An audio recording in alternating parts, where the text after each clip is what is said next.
so excited about this garden. So I already planted a couple fruit trees in the fall, but this entire space is my garden. So this fence line, which I'll probably do a better fence instead of just a look pretty fence, but anyway, this fence is 80 feet wide, long, and then down here where it's wider, it's about 90 feet. And this garden from this fence line right here all the way out there to the bunny hutch is 130 feet.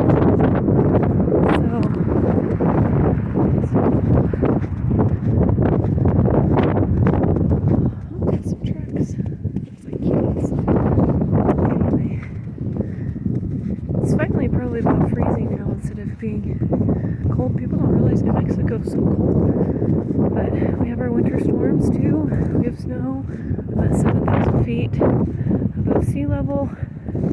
And this week we had a bunch of snow and our lows was -6.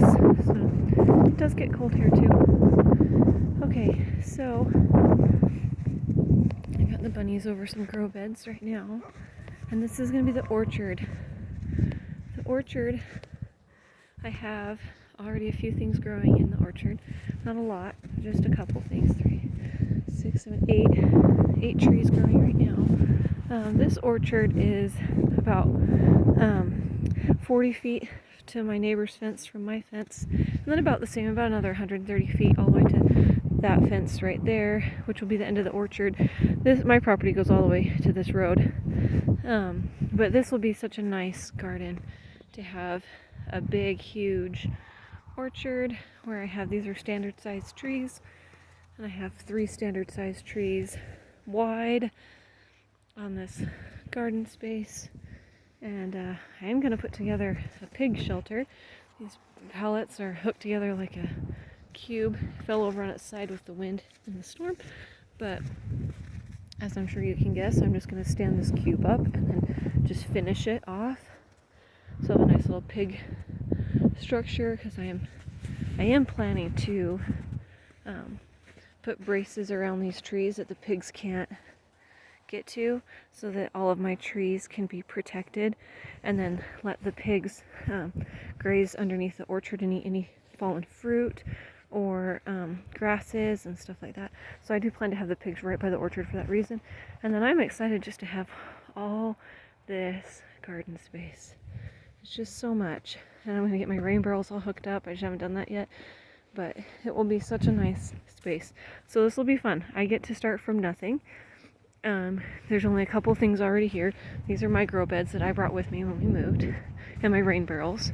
They have a couple little raspberry plants growing already, probably about 3 of them. And they have these little blackberries, little tiny blackberry guys growing, which I will say, when I moved here, these little branches right here was as tall as it was, and then I put compost on it and it grew so tall. This is probably about 4 feet tall now, and yeah, yay for compost. But I'm excited to just plan out this space and just make it gorgeous, it'll be really nice. This side is south, so I'll get plenty of sun coming in, which is good because my garden is long ways, with the south getting the most of the garden.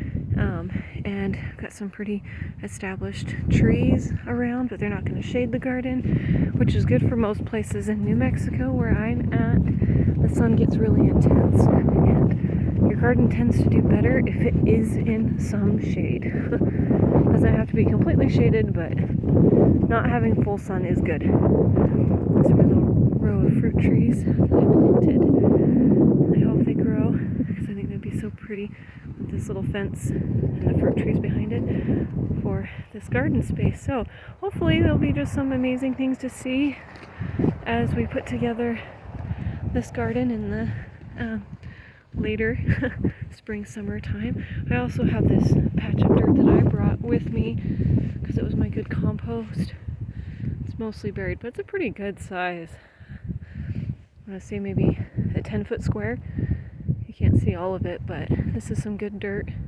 And I left my vines for my pumpkins. We grew a couple pumpkins because we moved in the summer and everything kind of has to be in the ground by then anyway. So, I don't know, I just think it'll be fun to see what it looked like before we did anything and then see what it looks like after we do stuff. And I want to plan to have my front gate from right in this space right here, have space for the truck to drive through because it's a big space. I want to be able to have the truck arch its way through all the way down to the orchard so I can haul manure and use the truck if I need to pick fruit and stuff, so I can haul fruit out and I can haul manure back. And yeah, so that'll be kind of fun, playing with some design of how to have a road, kind of, but I'm really not going to make a road. I'm just going to make no garden there.